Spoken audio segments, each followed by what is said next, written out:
Evening, everyone. Welcome back. Page 394, the Torah portion this week is the portion of Yitro. It is famous as the portion of the Ten Commandments, the portion of the giving of the Torah. The name of the portion, Yitro, is the name the Torah refers to as Moshe's father-in-law. Moshe's father-in-law actually is known by a number of different names. By 7 names. Rashi quotes that he had 7 different names. And it's interesting that some of the greatest biblical personalities in history don't have Torah portions named after them. There's no Torah portion named after Moshe. Aaron doesn't have one. Miriam doesn't have one. Avraham, Yitzchak, and Yaakov don't have one. Yitro has one, right? Yitro has a Torah portion named after him. And the Talmud points out that his name signifies why the Torah portion was named after him. So the word Yitro comes from the word yeter, which means to increase. And the Talmud points out that he actually was the cause that the Torah was increased. He increased a portion of the Torah. And because of that, he's known by the name of Yitro, which means more, from yeter, yoter in Hebrew, right? Even though it doesn't seem that was necessarily his common name that he went by. As a matter of fact, we find that the Torah refers to him by other names, even in the Torah, in Yitro. And but because in this week's Torah portion, there is an entire section of the Torah that Yisro was responsible for, therefore the Torah portion was named after the Torah, the portion of the Ten Commandments. I'll get to that. I'll get back to that point in a moment. The other factor here is the Torah is teaching us the tremendous impact that people who come and join the Jewish people have on the very nature of Torah. You see, Yisro comes to join the Jewish people in the desert. The beginning of this week's Torah portion begins that Yisro heard everything that happened to the Jewish people, that what God did for Moshe and the Jewish people, that Hashem took them out, and he comes to see Moshe, to meet him in the desert. Rashi, quoting the Talmud, tells us that he actually came to convert. Yisro came to convert to Judaism. Till that point, Yisro was a Midianite priest. So much so, the Talmud tells us that he was such a renowned priest, he was famous for chasing every type of alternative lifestyle and worship that was known. And yet, when Yisro says that now I know that God, right, there's only one God and he accepts, this was the ultimate affirmation, so to speak, that when Yisro has this transformation, that in a sense, Torah, the whole purpose of Torah is to transform all of us. All of the Jewish people, in essence, had to convert at Sinai. There was no such thing as Jews. We were redeemed as slaves, and in order to receive the Torah, we all went through a process of conversion. And so, we're going to learn how that happened, but if you imagine what happened, that Moshe mass converted the entire Jewish people into Judaism. He sprayed water upon them as an act of mikvah. There was a mass circumcision that took place before the Jewish people left Egypt. And at Sinai, they accepted the commandments. It is from this Torah section that we learn the basic principles of what it means to join the Jewish people. The idea of bris, covenant, the idea of mikvah, and the idea of accepting at Sinai, Na'aseh v'nishma, the totality of acceptance of the commandments, of without which there is no covenant. And so when the Jewish people said Na'aseh v'nishma, what were they saying? Did they know the whole Torah? They didn't know the whole Torah. They didn't even know what Torah was going to be given. They had an inkling of some of the commandments, but certainly not what God was going to do.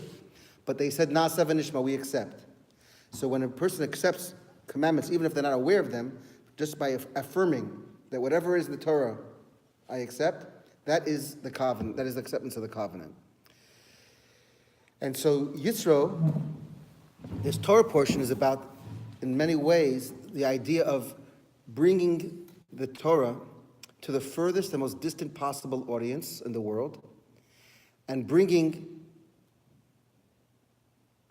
people who who spiritually and geographically are distant from the values of the Torah to bring them under the canopy of Torah.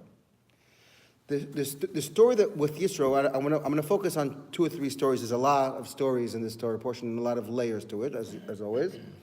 I did mention yesterday, for those who were at the class yesterday morning, yes, we do have another roundtable on Tuesday mornings at 9:30.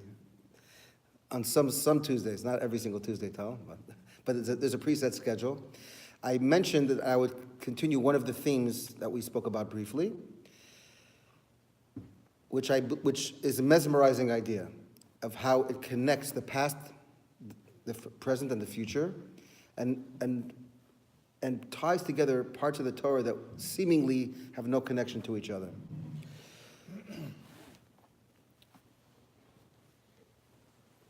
According to tradition, Yitro himself was a refugee. He ran away from Pharaoh. He was one of Pharaoh's advisors. And he ran away from Pharaoh to save his life because he tried to stand up for the Jewish people many, many years earlier. There's a tradition that Pharaoh, when he had his own Vansi conference, so to speak, to discuss the first solution. What do we do with the Jewish people? The beginning of the book of Exodus begins that Pharaoh says we have a Jewish problem. The Jewish people have too much influence. Their numbers are too great. They're controlling the economy, TV and films, right? They're controlling everything. What do we do about it? Banks. He wasn't so far off. Joseph actually collected all the money during the years of the famine. Joseph was in charge of collecting, so he actually amassed all of the wealth. Joseph was the chief treasurer. So the Talmud says that Pharaoh had 3 advisors who gave him 3 different opinions.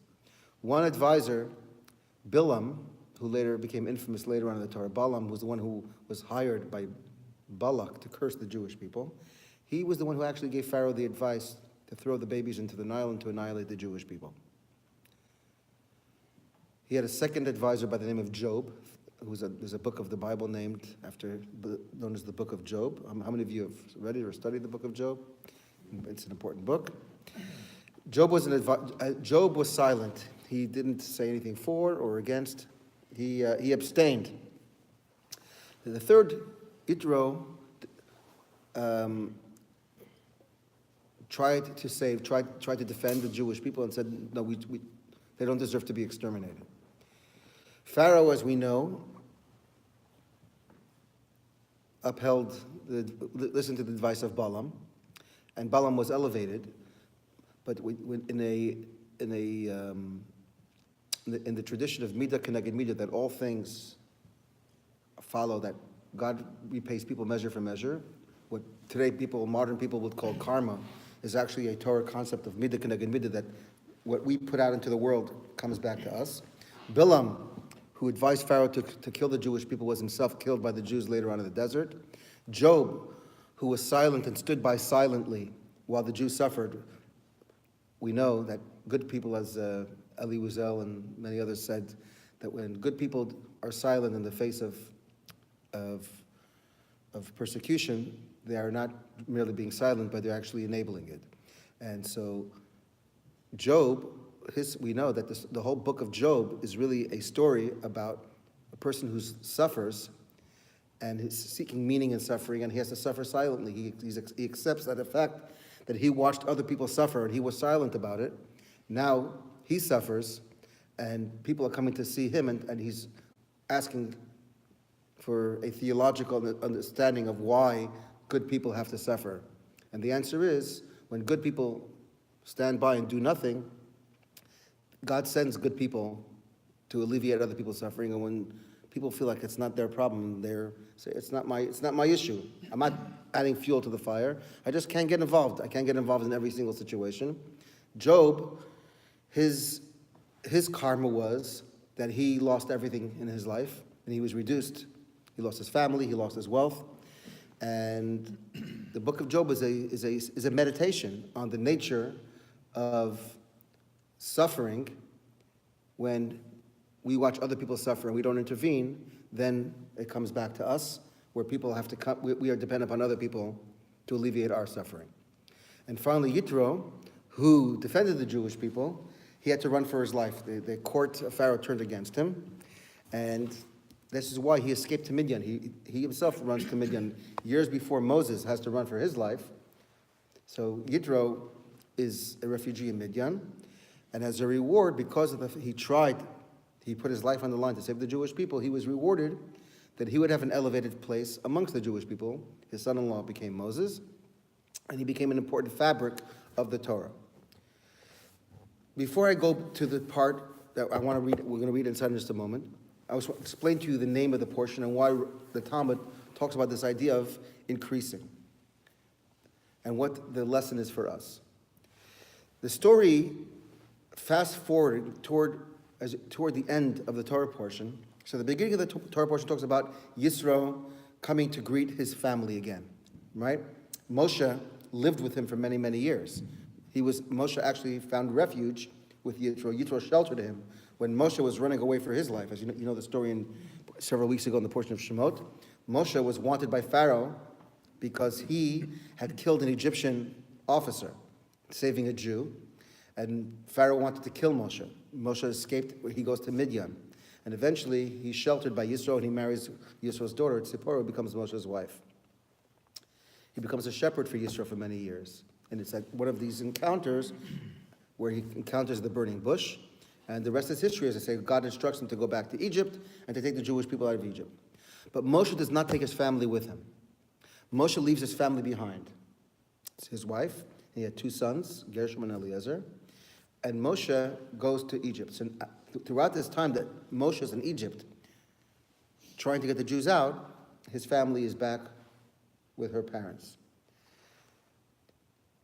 It's interesting that Rashi points out that initially Moshe did take his family. Moshe didn't know how long this project was going to be of the Exodus. God didn't tell him how long it's going to be. So he took his family with him. On the way, he meets his brother Aaron. I'm giving you a little background because, as you know, Moshe didn't really want to go. There's a whole dialogue between God and Moshe at the beginning.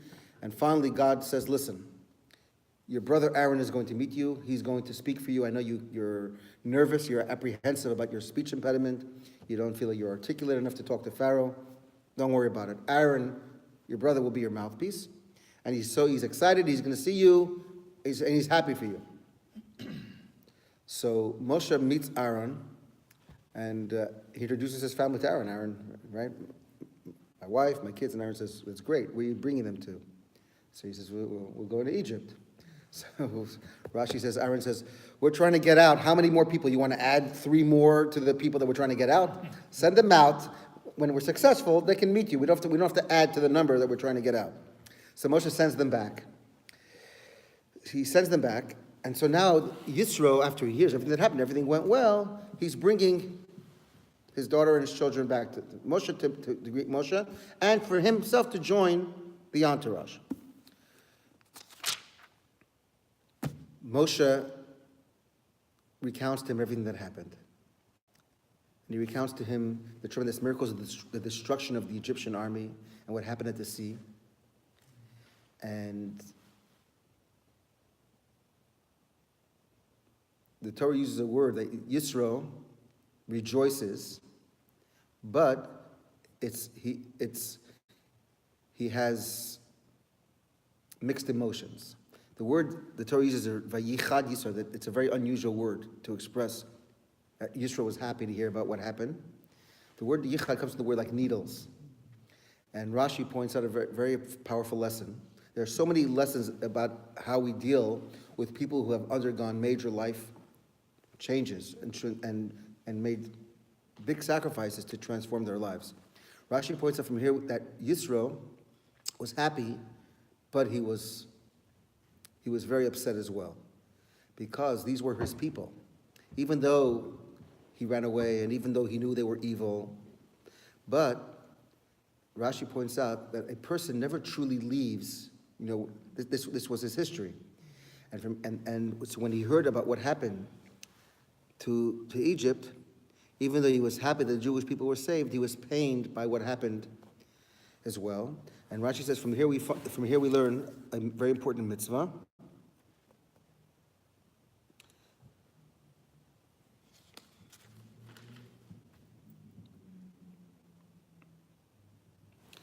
that Rashi quotes the Talmud, that a person until 10 generations later who joins the Jewish people never embarrass, never criticize a non-Jew in front of them, because it makes them feel uncomfortable, because that's the world they come from. So Rashi points out how sensitive we have to be to people who, in any area of life, we never know what someone's going through. Even with Yitro, who was coming to join the Jewish people. Yitro, who had run away from Egypt to save his own life. But he still had family, he still had relatives. That's history. And Rashi tells us that you're never allowed, you have to be very careful to how you talk about people in their past, even if you think, oh, they're over it. That's not them anymore, right? Rashi says he was happy, but his skin was still prickled by what Moshe told him. Nevertheless, it's the next morning. When's the next morning? It's the morning after Yom Kippur. And the morning after Yom Kippur, Yitro sees the entire Jewish nation gathering around Moshe to ask him questions and to learn to study Torah. And so he asks him, what's going on over here?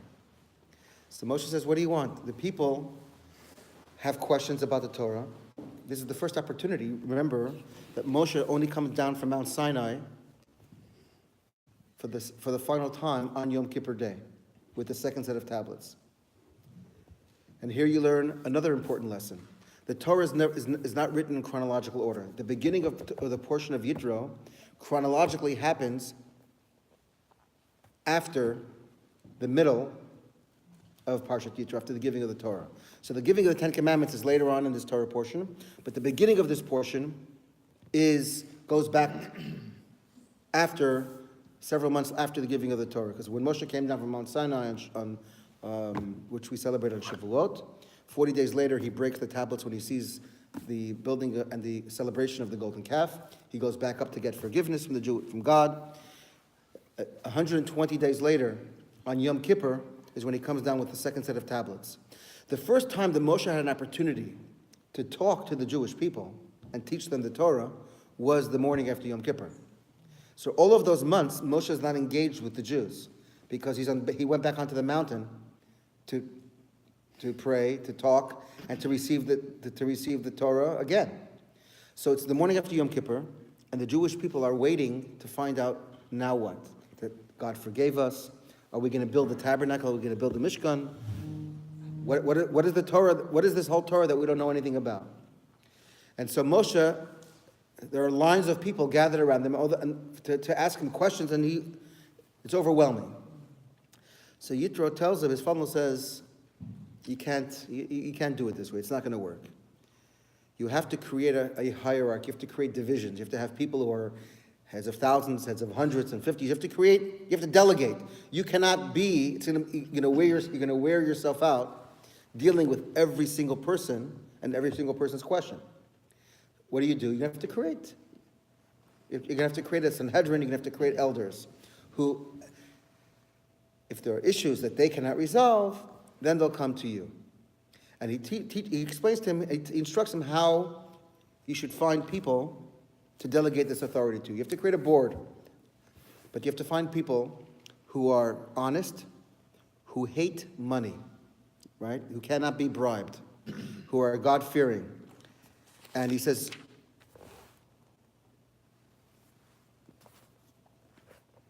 you have to find people who are Anshe Chayo, Yireh Elokim, fearing God, Anshe Emes, people of truth, and Sonei Batza, people who literally despise money. Go try to find, make a board of Jewish people who fit that criteria, right? If you want to be a little self-deprecating. How are you going to find those kind of people? Do they exist?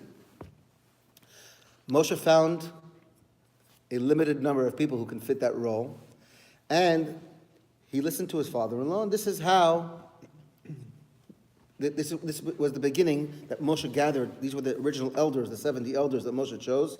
He gave them his spirit, and this is how Moshe was able to slowly give himself, but allow the entire Jewish people to get the instruction that they needed. That whole section, it runs about a page and a half. This instruction was from Moshe's father-in-law to him. So here's a funny thing. Moshe's a smart guy. Moshe doesn't realize that if you don't have enough time to talk to 2 million people, what do? You have to create other people who can answer. You have to have a secretary. You have to have a chief of staff. You have to have people. What did Moshe think? Moshe thought that he's going to talk to every single person and teach every single person and answer every single question himself. What did he think he was going to do? And he needed his father-in-law to give him that advice. But yet the Torah puts in that section, and what the Talmud says that if not for Yitro, we wouldn't have this section of Torah. This whole section of the Torah is Yitro, and this is why the Torah is larger by this chapter, and that's why he was named Yitro, and the Torah portion is called Yitro because of this bit of advice that a father-in-law gave his son-in-law, that don't try to do everything yourself. Learn to delegate.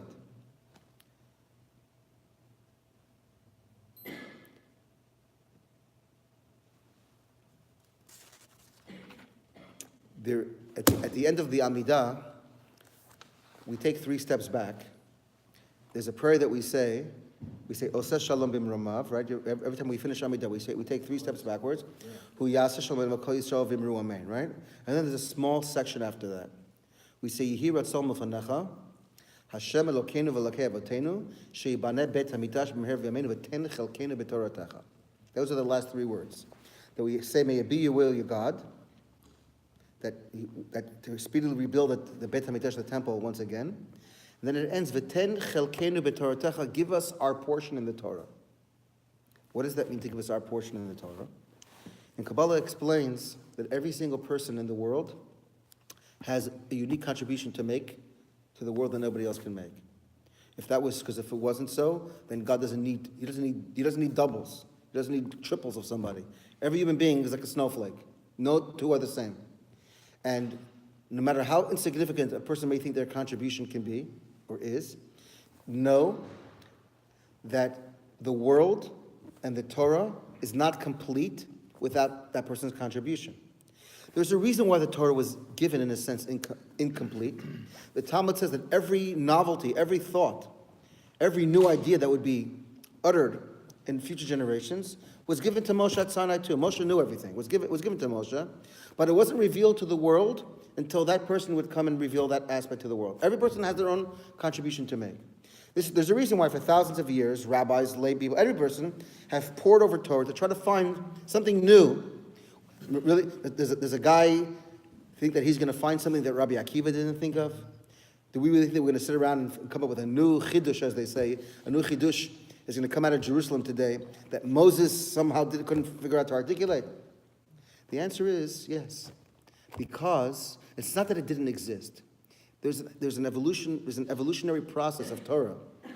We had this discussion about evolution as an aspect of creation. Evolution is an aspect of God's creation. There's an evolution to Torah too, that God wanted certain elements of Torah to come out in different generations by these people. These are the people who are going to get the credit. That's their credit. And the fact that Moses didn't say it, or Rabbi Akiva didn't think about it, or the greatest rabbis didn't think about it, doesn't make it any less valid. The same way that when a new medicine is discovered, we don't say, hey, or a new theory of a mathematical equation is discovered. We don't say, well, Einstein didn't think of it. Who's this Schmendrick? Or the greatest doctors in the past 100 years, right? Didn't come. The fact of the matter is that we don't know who God is going to choose to be the emissary to bring something into the world. It can be a life-saving medicine. It can be a simple thought, a new idea that's never been discovered in Torah. It's always been embedded, but it was waiting for you to come along. V'ten chelkeinu b'Toratecha means we ask God, show us our place. What is our portion in Torah? Where do we fit in? Is my job only to sit and read and listen to what everybody else have regurgitated for thousands of years? Or is there something new that I'm meant to contribute to this world? Is there something new that I'm meant to find in Torah that's going to not only inform me, but inspire the people around me? This is an important idea that God has a unique purpose and mission for every single person. And it takes generations and generations and multiple lifetimes of a single soul to fully realize what that mission is supposed to be. It doesn't begin and end with one person. And so the portion of Yitro is an affirmation of this, that it's not that Moshe couldn't conceive of it. God told Moshe, this is not your realm. Somebody else is going to come and give you this advice because you're too close to the situation. There's a famous expression in Yiddish, but the same thing is true in English, that it says, a guest for a while can see for a mile. You know, when you're involved in something, you're very close, right? You have myopic vision.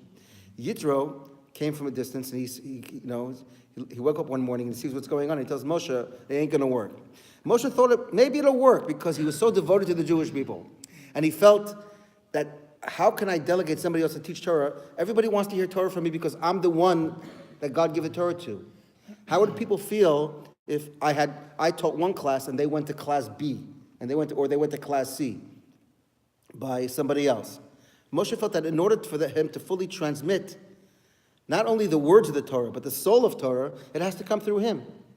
But Yitro told him, you can't do it that way. It doesn't work. Because you're not going to always be there. You have to create the foundation. You have to create the process for the transmission of Torah for thousands of years, even when you're not here. And the only way you're going to do it is to empower other people to become leaders in their own right, to become the teachers. And everything that they teach will be from you. There's a very powerful story. I'm going to get to you in a second because I'm going to forget this before I get back to that. There's a very powerful story that the Talmud tells us. I may have told this at one of the classes here, that illustrates this, and that is when Moshe was on Mount Sinai getting the Torah, God showed him the future, the entire future of the world, the future of Jewish history, what's going to happen in every generation. The Talmud says he showed him the leaders, the rabbis of every generation. He showed him the exiles. He showed him the suffering, what's going to happen until the end of time. And one of the visions that God showed to Moshe was the era of the destruction of the Second Temple, of the Roman occupation of Israel, when millions were killed over a period of over 100 years. And the unbelievable devastation, and talked about how the execution, the martyrdom of Rabbi Akiva, the last of the 10 martyrs to be executed by the Romans. And so there's a dialogue that goes back and forth between Moshe and God about the nature of suffering and how can it be that someone who gives his life for Torah can be rewarded in this way.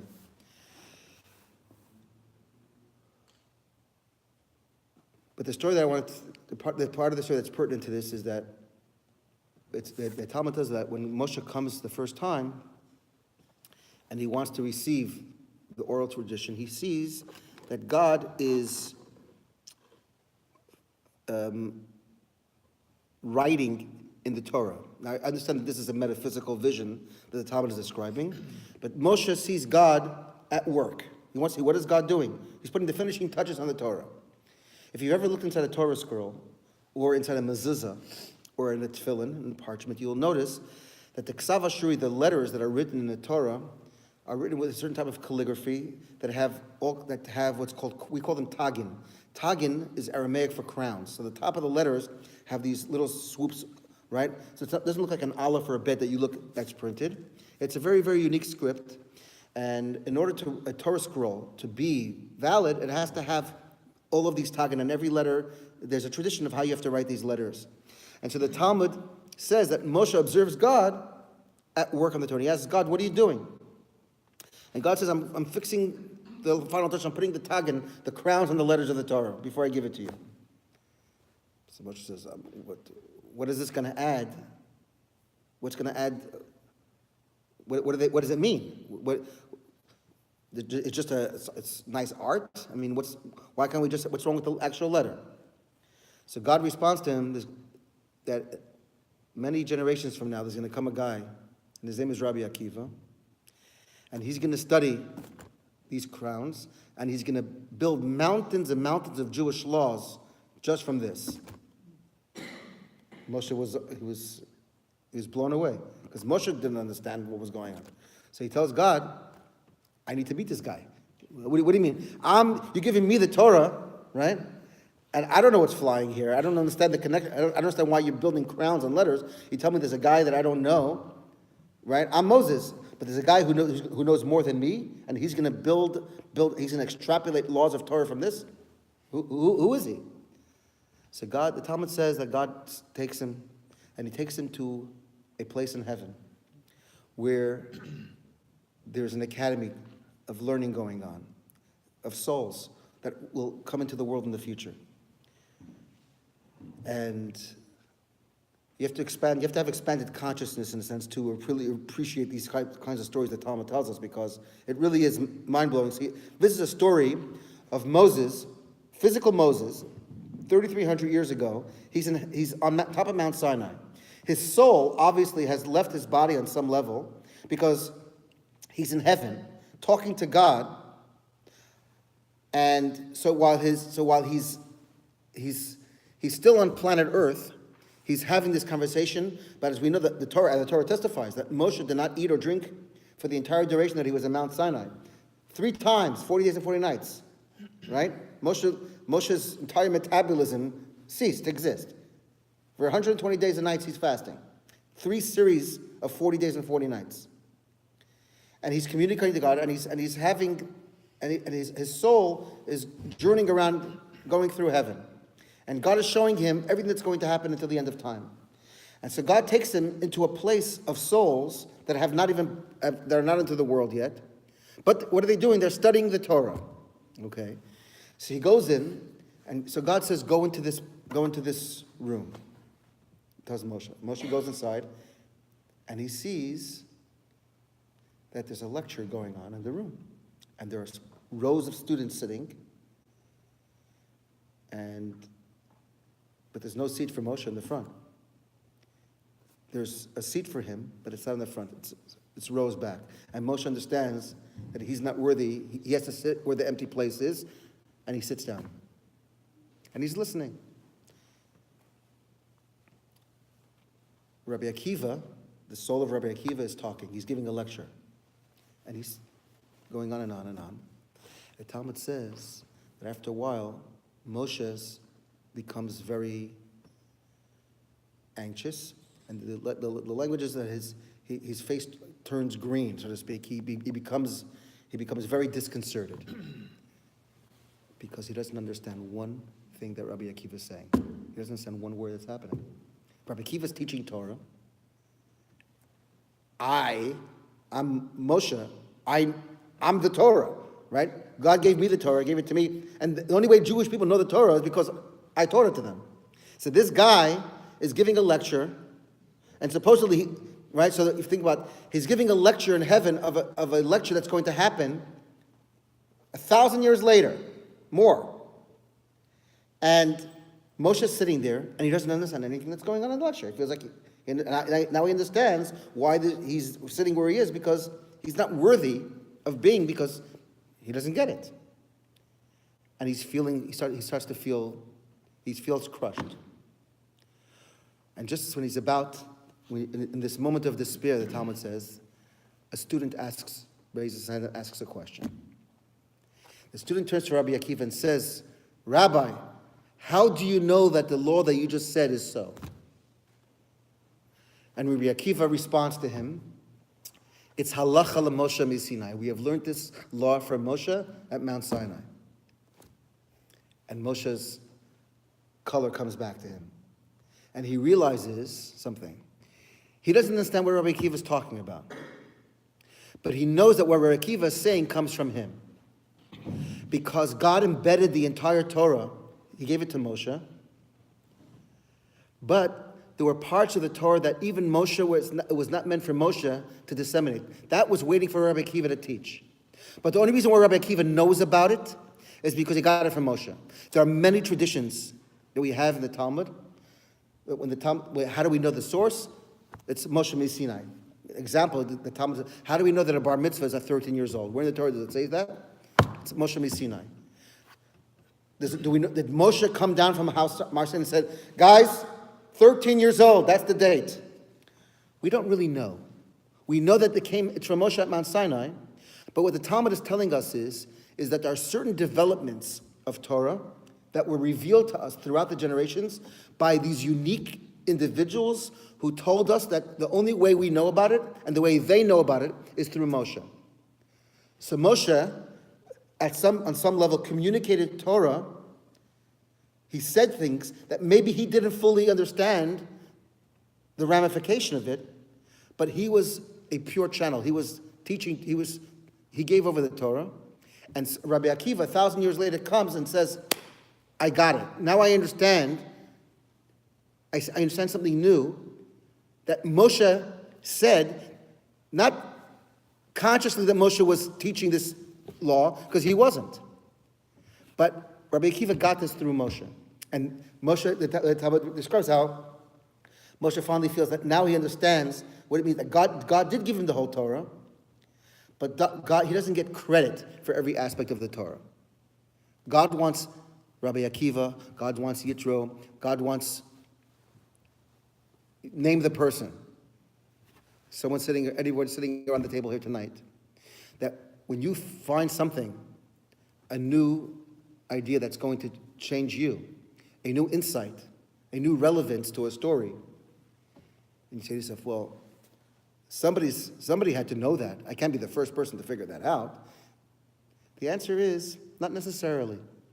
The construct, the kernel, of course, is there, because the Torah was given to us in its entirety. But the kernel didn't become a popcorn until you came along and cooked it. That God was holding it for you. This is why the Torah portion of the Torah, Yitro, this is the Torah portion of the giving of the Torah, of the Ten Commandments, is named after a person who was not Jewish, who became a convert, who came and gave unsolicited advice. He's not the first father-in-law, and that won't be certainly not the last in-law to give unsolicited advice to an in-law about what he should do. But Moshe accepted it, and because of that, not only was a new chapter added into the Torah that otherwise, right? Think about this. Had Moshe figured it out himself, what's common sense, right? You have 2 million people to talk to, right? So you figure out, okay, we're going to divide and conquer. We're going to create a system here. But had Moshe done what would have been rational, the Torah would have been shortened by this chapter. This chapter wouldn't exist because the conversation never would have had to happen between Moshe and his father-in-law. So by God concealing from Moshe, or God making Moshe, in a sense, obstinate on some level, that Moshe thought he could do it on his own, God sends Yitro. They have this conversation. We have a new story in the Torah, and the portion of the Torah is called Yitro, which means more. What God is telling us is that the Torah never ends. The Torah is more and more. Why? Because every person has to feel like I can contribute something. I can find my place in Torah. There's something there for me that nobody's discovered yet.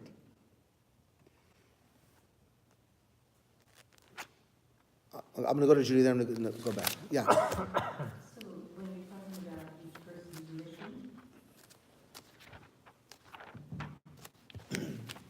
about each person's mission, were you implying that all of those missions are in the Torah? I'm implying that the Torah is the blueprint of the universe, and that not only does the Torah forecast, or everything in the Torah, the Torah not only forecasts everything that's going to happen in the future, the Torah is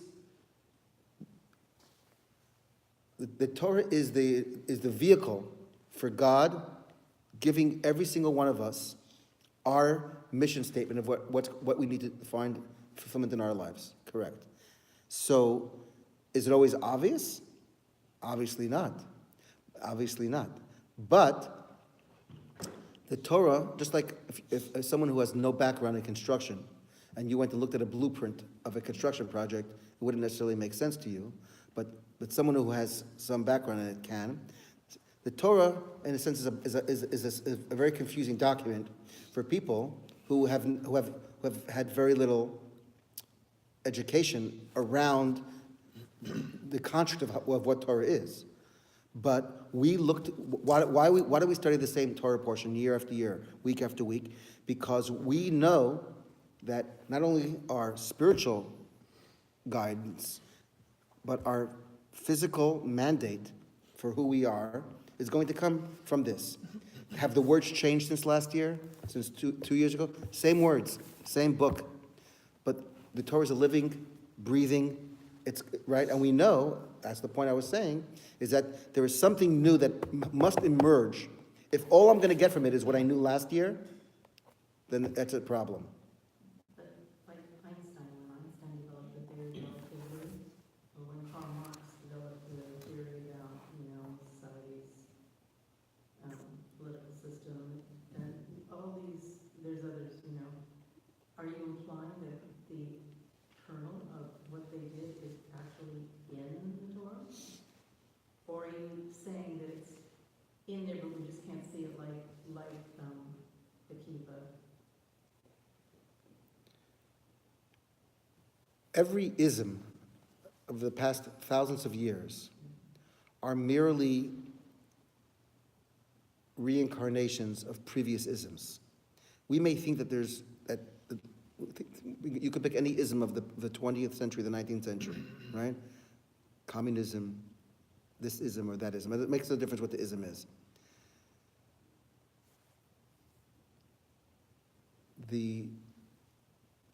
There's a reason that the Torah as a document tells us that the history of humanity was not did not have religious origins. Religion actually came very, very late to humanity. I want you to think about it this way. Do you know that in the Haggadah on Pesach, when we sit down by the Passover, we ask the 4 questions, right? And then we start, we do the answer. Avadim hayinu, we sing the song, we were slaves. But then the Haggadah does something very interesting. Something actually very strange. It goes back to the very beginning of history. It says, B'tchila ovdei avodah zara hayu avatenu. In the very beginning, pagans and idol worshippers were our ancestors. And then we say, but now God has brought us closer, and we start going back from Terach, the father before Abraham. Abraham's father was one of the biggest idol worshippers and pagans in the world. Maimonides says Abraham himself was a pagan in his early life. Abraham also worshipped idols. What did he do? He grew up with his father was one of the biggest vendors of idols, right? He was the Walmart of idols. And Abraham grew up. That's what Abraham knew when he was young, right? So Haggadah starts from the very beginning, and it says, it goes for all the process of how it came. Abraham, it took almost 2,000 years, from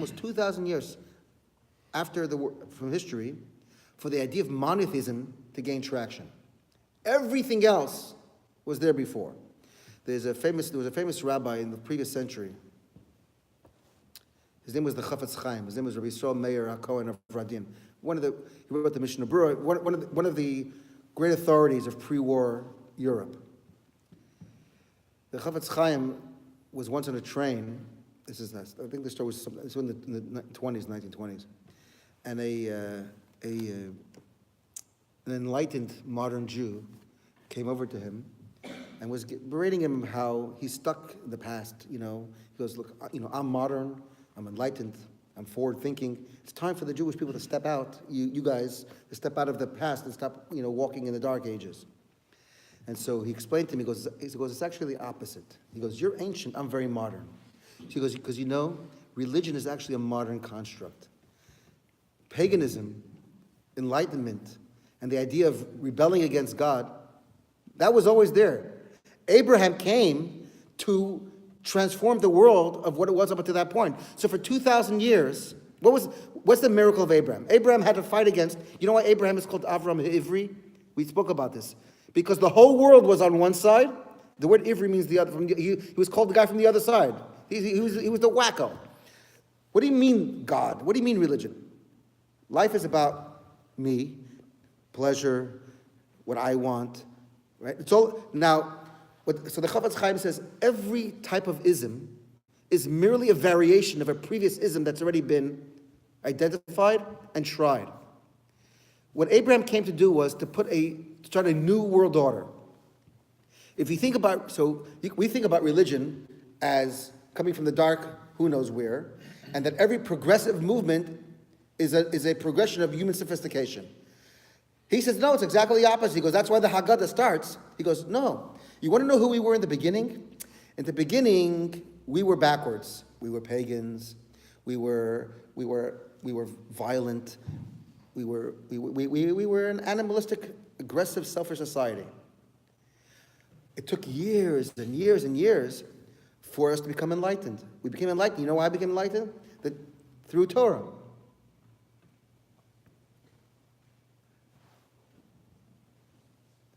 The Chofetz Chaim famously was the same person, but he was asked, why is it that the Jewish people have such respect, right? Why did God put Kibud Avim, honoring our parents, in the Ten Commandments, and honoring our teacher? That we have a law that respecting a teacher is if you respect your teacher like your rabbis, your rabbis like your parents. Where does this reverence in Judaism come for reverence of parents and teachers? And why is it the rest of the world, we don't find the same reverence that younger generations should have for their elders?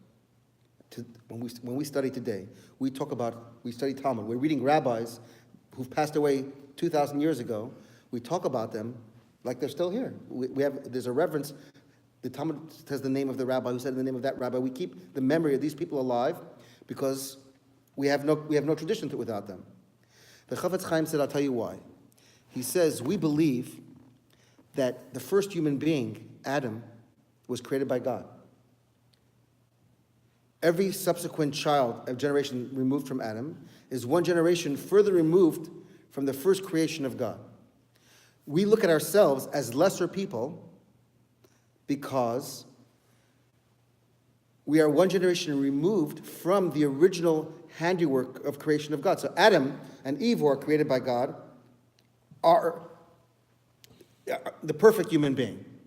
Every subsequent generation is one generation removed from that initial moment of history. So it stands to think that we look back in history with reverence that the guy who came before me, my parents, they are one generation closer to Sinai than I am. They are one generation closer to Adam and Eve than I am. They are one generation closer to creation than I am. In other words, that my parents are a generation between God and me, between creation and me. He says, conversely, many of you think that we evolved from apes or from prehistoric cave dwellers. So if that's the case, every generation that we get further and further away from that, right, we're actually becoming better. We're actually becoming more evolved, more sophisticated. When you look back, what you see is something that you want to move away from. When we look back, we look at something that we want to go closer to. So it's a difference of perspective, how we look at how Jews that were commanded in history to look back at our past, that we need to climb the ladder because the secret to our Jewish immortality and to our spirituality is behind us.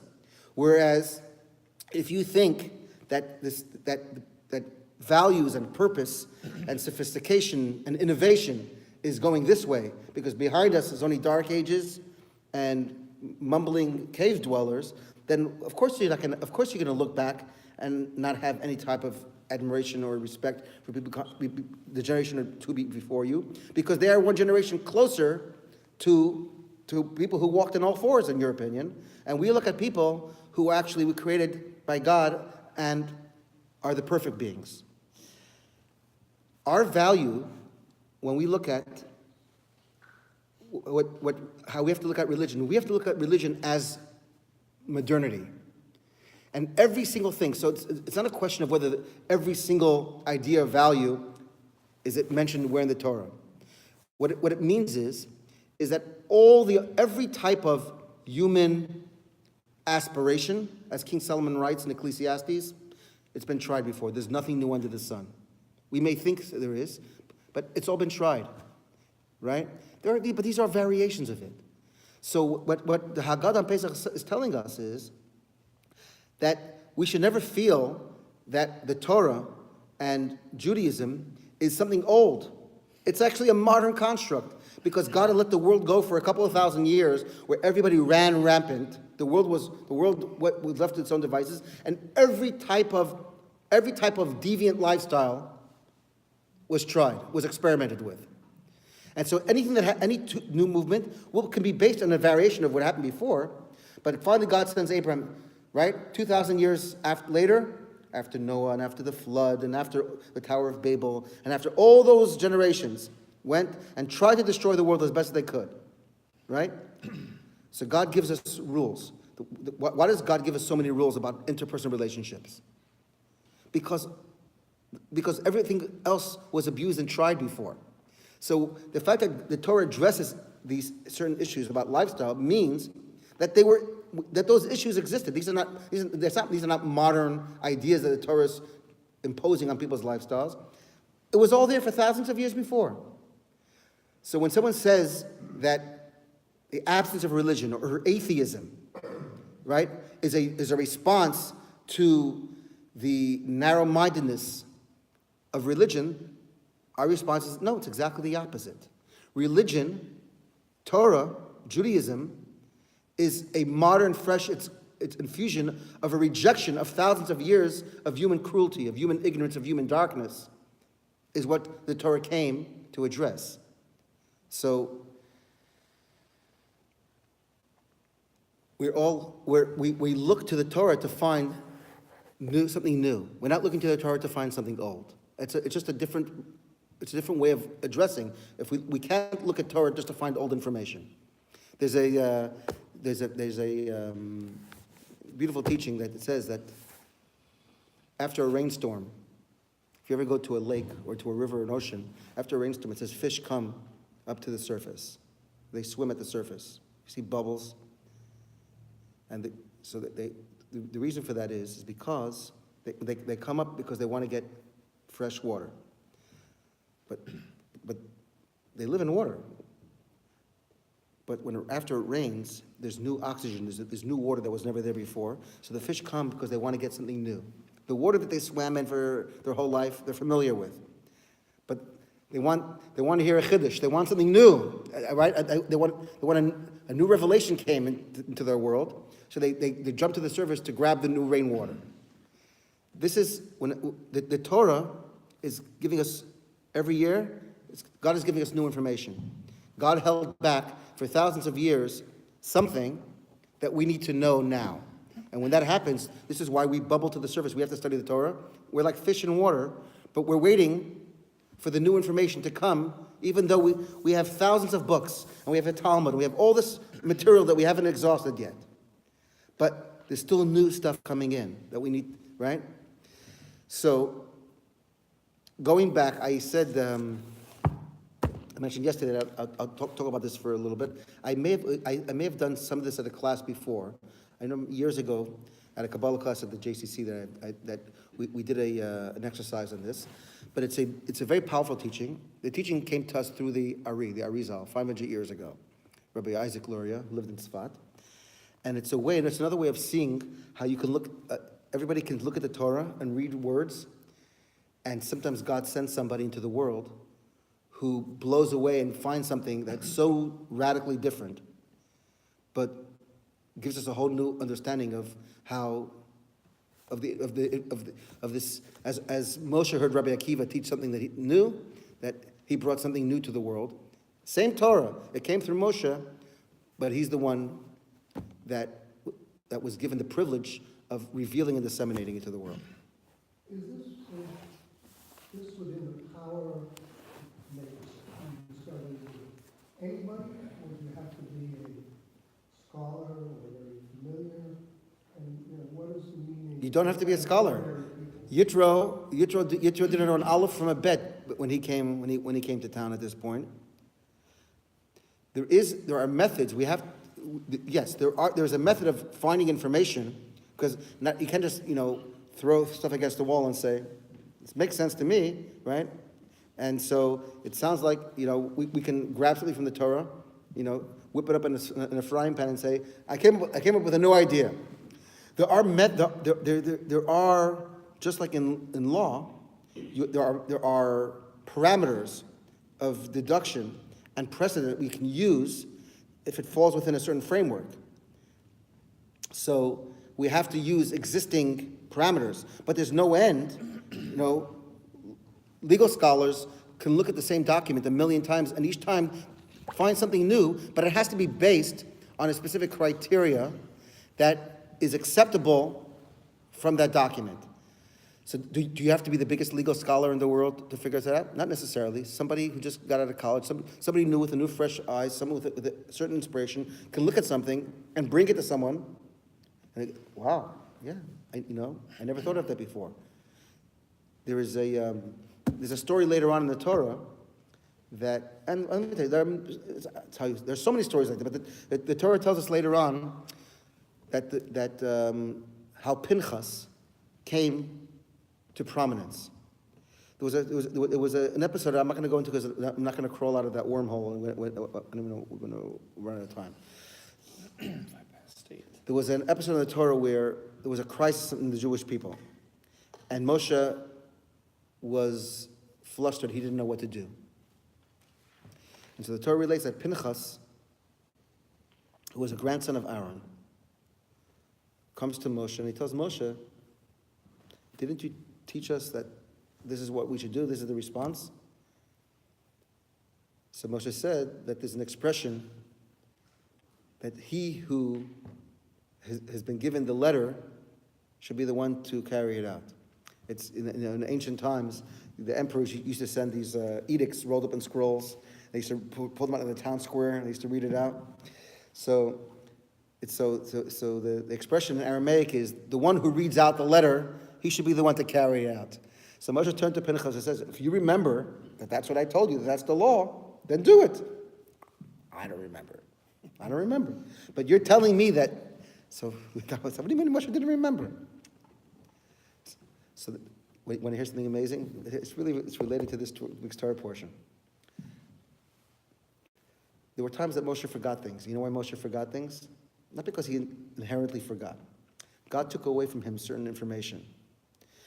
When after Moshe sets up this council, he tells them, listen, it shall be whenever there's a minor question or an issue that can be resolved with you, you'll deal with it. But it's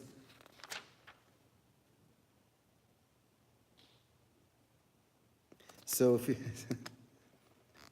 it says on page 401. He goes, if it should be, verse 26. It says they judge the people at all times. I'm just using this as a reference. I'm not going to do all this class. It says the difficult thing they would bring to Moses and the minor thing they themselves would judge, right? Because Moshe said if it's minor, if you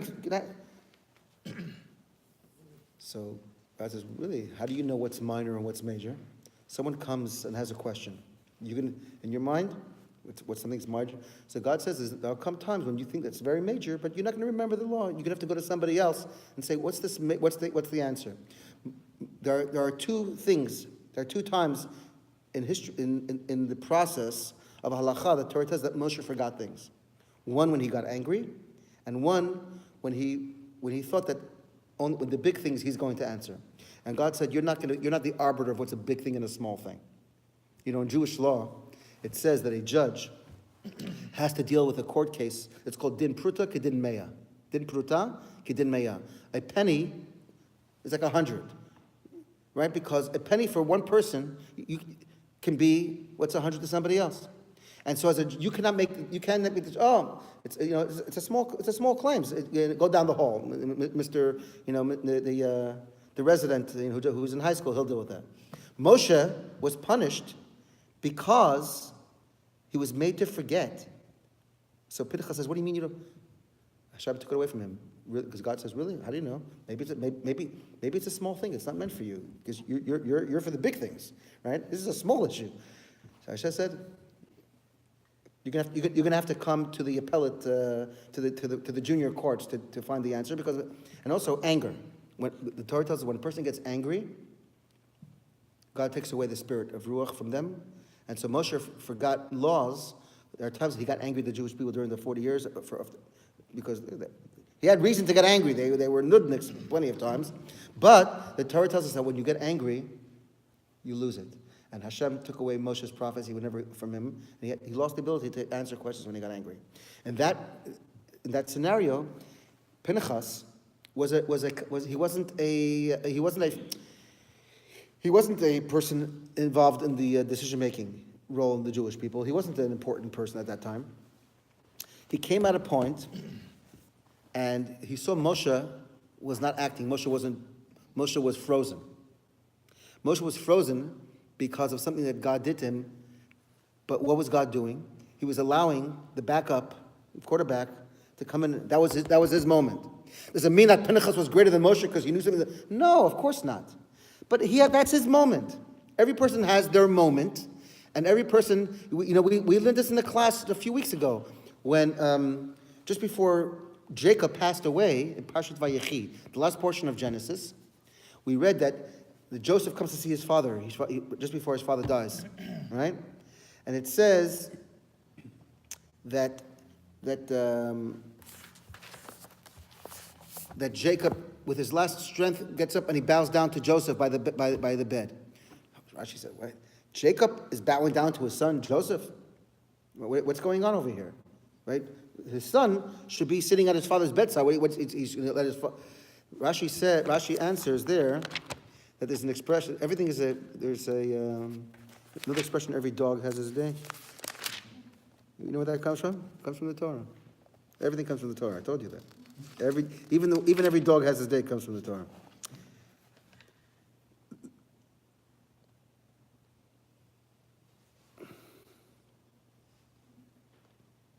The Talmud says, Ta'ala be'idna sagidle. You know what that means?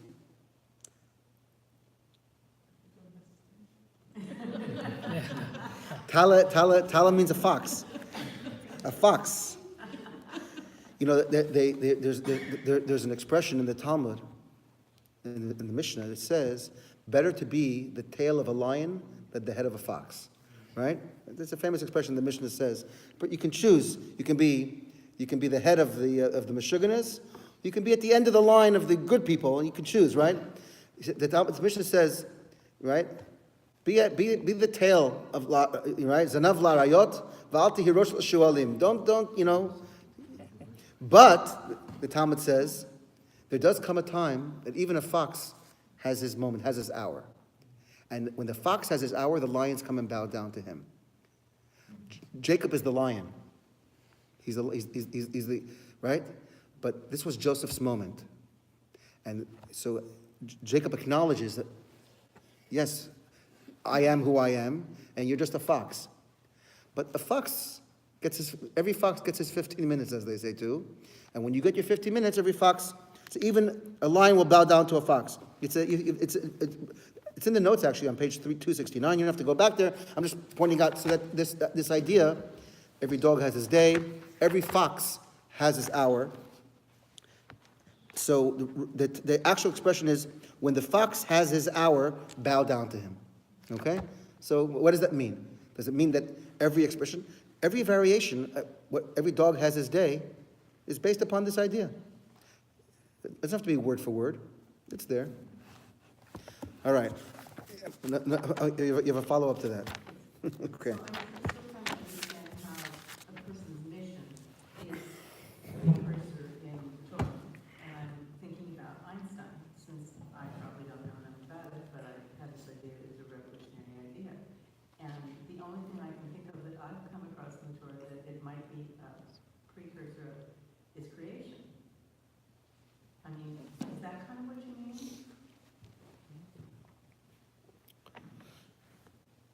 No. The kernel for everybody's mission is in the Torah. Is it like that, or how does it go? I'll tell you what. I want to read two lines in here with everybody in text, and if that doesn't answer it, I'll try to answer it at the end of the class. Okay. What I'm going to do is I'm going to turn to page 395 or 394. I'm going to have to do this in the Hebrew because it will not make sense otherwise, but I'm going to translate it, and you can follow it along in the English on the other side.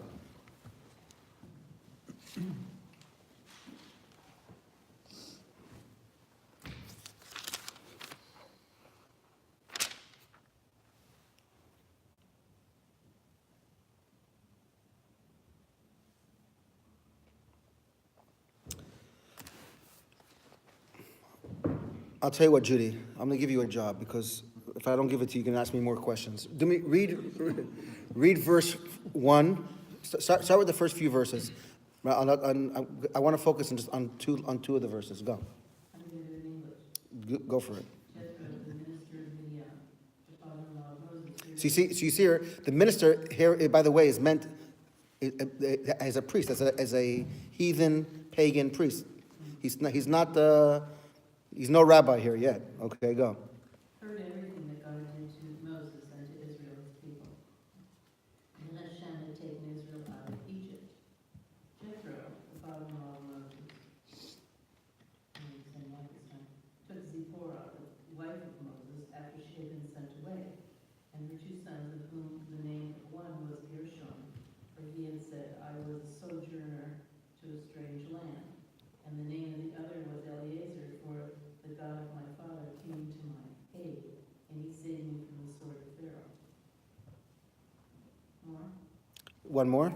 Jethro, the father-in-law of Moses, came to Moses with his sons and went to the wilderness where he was encamped by the mountain of God. He said to Moses, I, your father-in-law, Jethro, have come to you with your wife and her two sons with her. Okay. So then it continues how Moshe goes out to his father-in-law. He honors him. Isn't And this the one where we were talking about the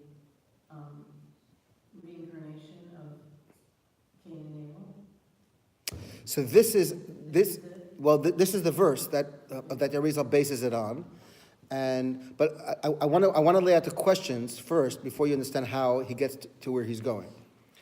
There are a number of subtleties in the language in Hebrew that when you read it through, you'll realize that the Torah is hinting at something and doesn't give a clear answer to.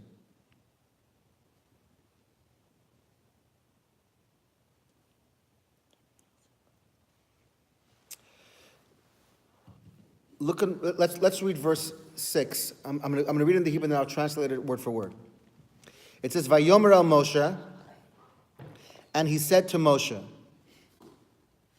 Ani chotencha Yitro, I, your father-in-law Yitro, ba'elecha have come to you, v'ishtecha, and your wife, u'shnei vaneha, ima, and your two sons with her. As I mentioned earlier, that Moshe had sent his wife and sons back home at his brother Aaron's suggestion. He thought it was going to be great to bring his family with him on this great trip to Egypt. And Aaron said, no, this is not, it's not a vacation. Send them home, and you'll reunite them with them later.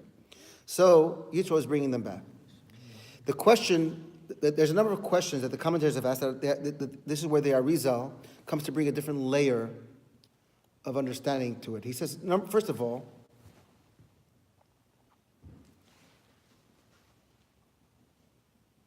Yitro and Moshe spent many, many years together. They weren't strangers. Why is he introducing himself to him? What is the introduction here? That I'm your father-in-law, I've come to you. Every time does your in-laws introduce themselves to you and tell them to remind you who they are? You remember who I am? I'm your in-law. I'm your father-in-law. I'm your mother-in-law. Mother-in-laws maybe, but father. No, I'm kidding. But why? But why are they doing it? Why is he using this strange language? Ani chotencha Yitro, I, your father-in-law, ba'elecha, have come to you. It's a very awkward construct of language. Even if he wants to announce himself, he could say Ani ba'elecha, Ani Yitro, or Yitro ba'elecha. Ani chotencha, I. So Ani means I. Yitro, now he's announcing himself by name. He's introducing himself. In case you forgot who I am, in the short period of time you've been away, my name is Yitro. Ba'elecha, I've come to you. V'ishtecha, with your wife, and your wife. Ushnei vaneha, and her two sons. If your father-in-law was coming to you, and he was being reunited, he was bringing your spouse and children, right? Would he say, hi, by the way, your wife and her children, or would he refer to them, why aren't they his children? And why, he doesn't refer to his wife as his daughter. It's his daughter before it's even his wife. He could say, I, Yitro, have come to you with my daughter and and my grandchildren, or your children. The whole thing makes zero sense. He says, I am your father-in-law, who's Yitro. I've come to you, your wife, very impersonal, because it's Zipporah is his daughter, Ushnei Vaneh, and her sons, her children. But, okay, Moshe says, that's great, thank you.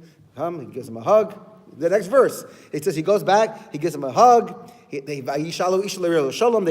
inquire each about each other's well-being. They go on like it's all great. So the Arizal says there's got to be something, there's a conversation here that the Torah is not telling us.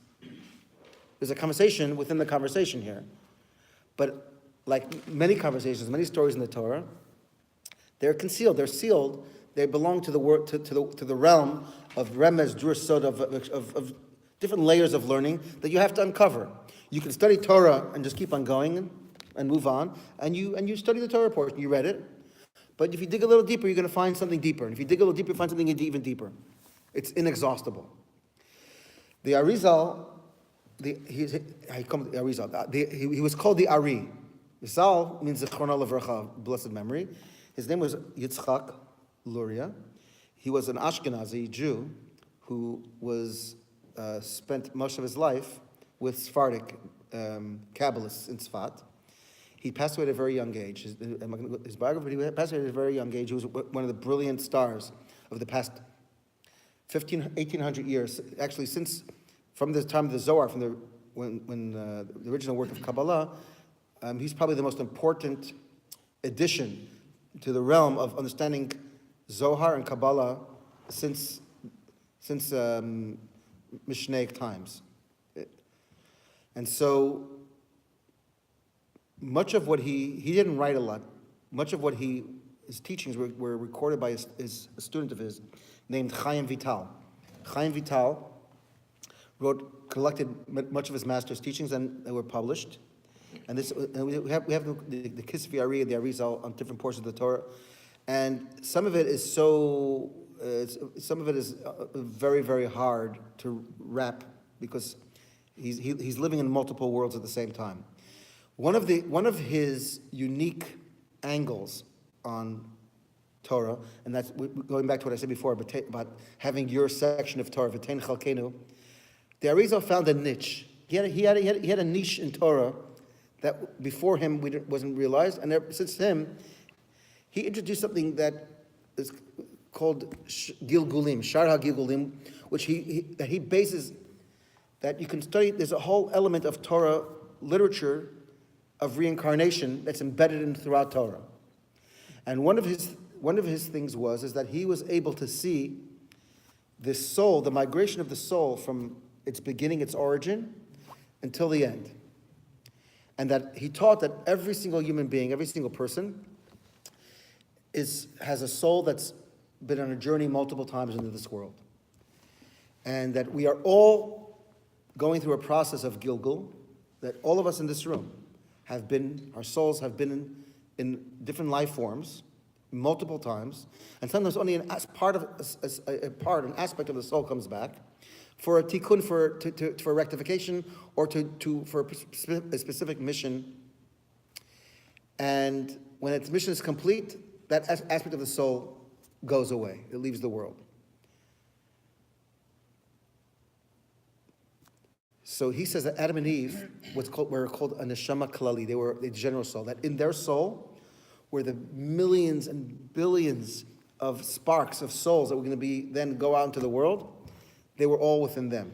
So as the parent of all of humanity, they had in their soul, they had this huge, what we would call giant soul, that all souls would be like chips off that block, and offshoots of that original soul. And those souls are coming back, and again, so in a sense, Adam and Eve's souls are coming back into the world, but they are broken down into untold numbers of smaller souls. Which he explains why revelation and prophecy and intuition and truth and deep spirituality has gotten less and less throughout time is because what's happening is less and less of the souls are coming back. If you understand how history works, is that as the souls complete their mission, the soul doesn't need to come back anymore. Only an element of that soul comes back. So all of us, and as generations go on, spiritually diminished capacity souls are animating human bodies to the degree that the soul that's coming back is a much weaker version of its original journey. So it could have come back 10, 20, 30, 50, 60 times, but by the time it's coming down into its final version, it has a very, very weakened aspect of its original soul. It's there for maybe a handful of things, or even one thing he taught. But he said there's a reason then why we don't feel that sense of revelation. We don't feel, we can't snap, we don't feel a sense of connection to the world of spirit, because the souls that we have are spiritually diminished from the original soul that it actually comes from. It's concentrated. It's watered down. So if Kabbalah teaches that there are 5 levels of the soul, which, as we become reincarnated, All of them, but every soul is subdivided into 5 levels. Right. But it just means that if a neshama, in other words, every form of life has to have a soul in order for it to exist. But he teaches that the soul that animates a table or a stone, it also has a soul. If it didn't have a soul, it has a spiritual spark. But the neshama, the nefesh of a rock is different than the nefesh of a tree. And the nefesh of a tree is different than the nefesh of a rooster. And the nefesh of a rooster is different than the nefesh of a human. Because each soul has to be tailored to the vessel that is being enclosed in. Too strong of a soul and too weak of a body, the vessel shatters. Too little of a soul, and the vessel swallows the soul. They have to be tailored in the sense that a soul that is within a stone is maybe I can use electricity as a metaphor. It needs just enough voltage to keep the rock in existence. If I want this now to be animated, to be able to talk, to be able to move and grow, I need more electricity. I need a different type of a soul. I need a different type of battery. It doesn't work.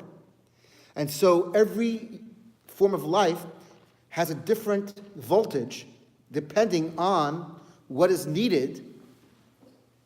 But throughout generations, what's going on is that the vessels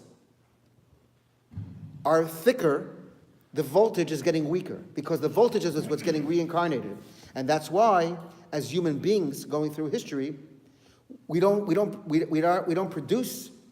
have the same stature, spiritual stature of generations before us, because it's a battery that's being recharged, but we're not getting the full voltage back every single time. When we sleep at night, does our souls connect with other souls in other realms? Certainly, it absolutely certainly does. But when Okay, so I need to finish this. come back, wouldn't we actually be stronger because we've been working on our mission and we're stronger from that? Why would it be weaker since it should be stronger? Because the soul that's completed its mission doesn't come back again. No, but isn't there incremental working on it over time? Absolutely. Well, wouldn't that make the soul stronger? No, because it's not an exercise that the soul's getting stronger each time it goes through a tikkun. The souls don't want to come back. The soul is forced to come into this world again and again and again to complete. But the souls are divided and subdivided again and again and again. And one soul can be subdivided into hundreds and maybe even thousands of individuals.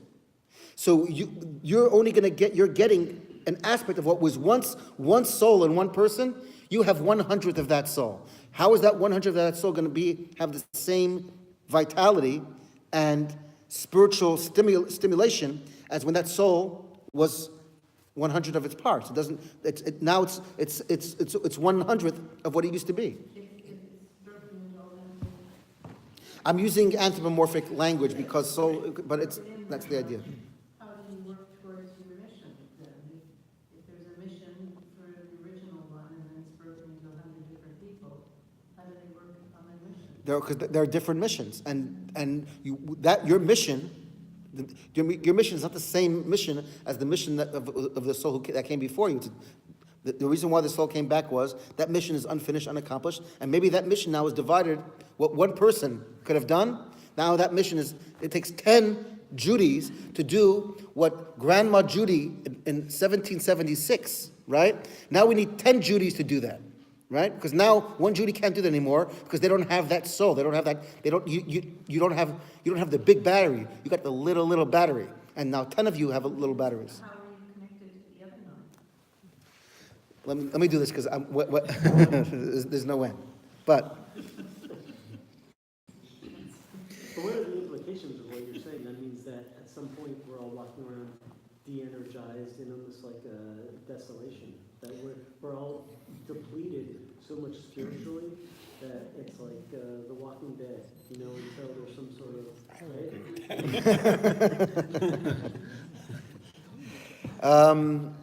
no. What it means is that we have to work that much harder to feel and to connect what was obvious and what was easier for people. When people had a much more natural inclination to us to feel a sense of wonder, to feel a sense of, to be able to, we're so much more distracted, right? Use this example. It's much harder to concentrate today for our kids than it was when we were in school, and it was harder for us than for our parents, because the addition of everything that's going on, but has the brain capacity diminished in every generation? Were our parents smarter than we were? Are our children, were we smarter than our kids? The issue is that each generation has more to overcome. And we have to overcome more blockages, more screens to find the things that, literally, to find the things that were much more accessible to every generation previous. So to us, it just, we have to study harder, meditate longer, put ourselves in a frame of mind, and to want, because you can live your whole life walking around and not engaging, because if we don't try, if we don't double down, you're right. The diminishment of their soul is so great that we don't even hear it. That we don't feel it talking to us anymore. And we But can only work with what we have, right? correct. It's an evolution to become spiritually enlightened. The flip side of it is that there is a optimistic. So the Hasidic masters say, yes, you can live like we can, but there's an optimistic idea, and that is that we have to look at ourselves as like midgets on giant shoulders. We are like little gnats that ride around on hippos. You ever, if you watch these nature things, right? So they're higher. They're up there. Can they? Right? No one will ever mistake the fact that the midget is taller than the giant, and that that's not. But because they're standing higher, they're being carried. We're being carried by the generations before us. But we are that one little speck on top of them. That because of everything that they have and that passed to us, we can carry it forward. It's not that. We should never mistake that it's because of our own great prowess that we've ever that we're better than them. It's just that they've created a possibility that, based upon everything that they've done. This is true, by the way, of every innovation, every invention. 100 years had to go by, and millions of people had to fail before it worked. But if you take that all away, if all those experiments, all those failed experiments, all those trials don't happen before, the guy in the lab in Princeton doesn't succeed. He only can succeed because he knows all the things that are not going to work. I'm not going to try that because somebody else tried it, didn't work. So everything had to happen in order for you to come and press that button and it works. You say, wow, I'm a genius. No, because a million people had to press a million other buttons just to show you that button, right? But they were in this unknown space that had you been there, he would have said, "Oh, forget about it. I'm not going to even try. It's way beyond me." The idea of pioneering is something that to create a paradigm that all those who are going to come after you are going to build upon what you do, even if you don't finish. That's why the Mishnah tells us that you can look at the Torah and say, don't ever look at life and Torah and say, I'm never going to finish, why start? It's too big, it's too complicated, it's too complex. Don't look at it as it's not a job. You got to start. It's God's problem, it's God's issue, how successful you're going to be, how much energy, how much inspiration He's going to give you to go along. But all you have to do is you have to be willing to make that first step. But isn't the irony then the greater the diminishment here on earth, the greater the reconciliation in this world of souls you're talking about? So the more that we are diminished here, the greater that other plane enjoys its reconciliation. Absolutely, absolutely. And they get greater satisfaction from the little that we accomplish. It's almost like a parent, celebrates the accomplishments of a little child, right? That they're looking because they realize how much more difficult it is for us to do the little things that we do because of what we need to overcome, because it's not natural. But the weaker we become, the stronger we become. Absolutely, sure, absolutely. So I'm going to take a couple of minutes. I want to read this thing out because then Judy will say I didn't follow through on my commitment yesterday. But I want to share with you just it's a glimpse. It's a brilliant analysis and to whet your appetite to understand of the undercurrent of what he sees there. So he says. So I'm going to read the word. I'm going to read the line. Go back to verse number 6. I'm going to read it in Hebrew a different way and then translate it. He says, "I want you." The Arizal writes that really that this is a story of souls talking to each other. Yitro is not talking to his son-in-law. These are reincarnated souls, and this is why Yitro is reintroducing himself, because these are not individuals. And he says as follows. He says you should know that that Moses was a reincarnation of Abel, and Yitro was a reincarnation of Cain. As you know, the story, Cain and Abel were brothers, and Cain kills Abel in the first story of Genesis. And according to the Talmud, one of the reasons why Cain killed his brother, I didn't know why Cain killed his brother. Because there was no Torah, remember? There was violence, and it was the wild, wild west. There was no religion. There was no Torah. So anybody who tells you that we could have figured it out without Torah, no, because the world began with the absence of moral values, right? There's a number of reasons. One of the reasons is that Cain was jealous. That it says Cain and Abel were each born with a twin sister, and Abel was born as a triplet. He was born with two twin sisters, and Cain was the older brother. And Cain felt that as the older brother, I should have the double twin. Why? Who's Abel?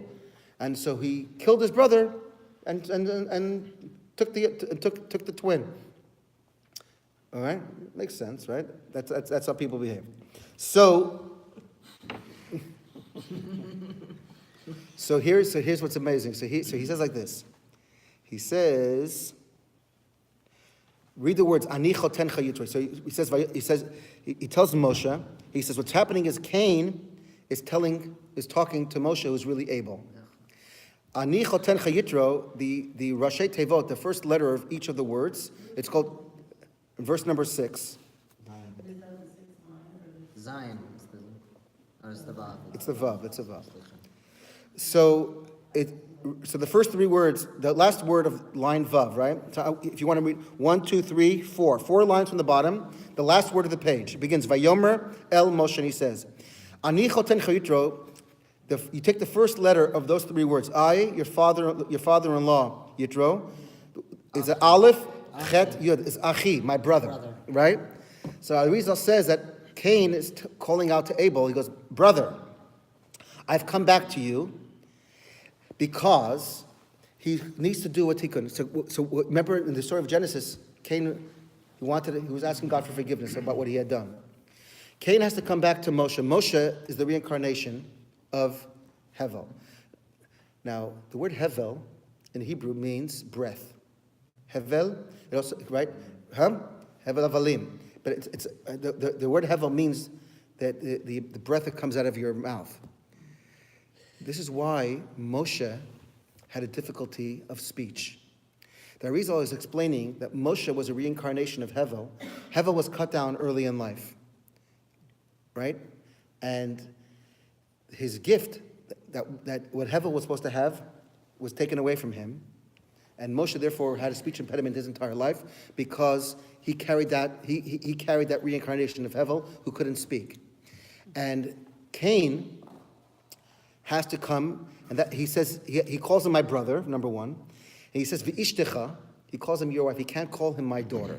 He can't call Tzipporah, because Tzipporah, Arizal says, was the reincarnation of the soul of the twin that Cain took away from his brother. He says that should have been your wife, because Cain and Abel married the twins to forestall any future questions. How did the early generations? There were no other people on the planet. You ever wonder how did the Torah doesn't record, right, who Cain and Abel married? It said God. There was Adam and Eve, Cain and Abel, and all of a sudden children are coming from where, right?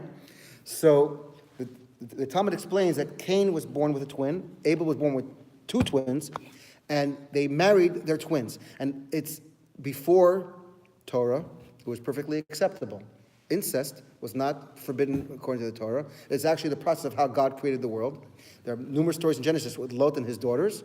Not only that, the Talmud tells us that the 12 Shvatim, the 12 tribes, there's an opinion in the Talmud that each tribe was born with a twin and married them. They married their own twin sister, right? So Cain swiped the extra wife from his brother. That was supposed to be Abel's. Now she comes back as Tzipporah. So Yitro had to come back to the world to be a father-in-law to Moshe, to give his daughter, which is really his sister, back to his brother. So what's happening now is he's giving it as his daughter back to Moshe. And that's why he tells his brothers that Cain is coming to ask forgiveness from his brother and saying, I'm coming to give you back your wife and her children that should have been yours. Right?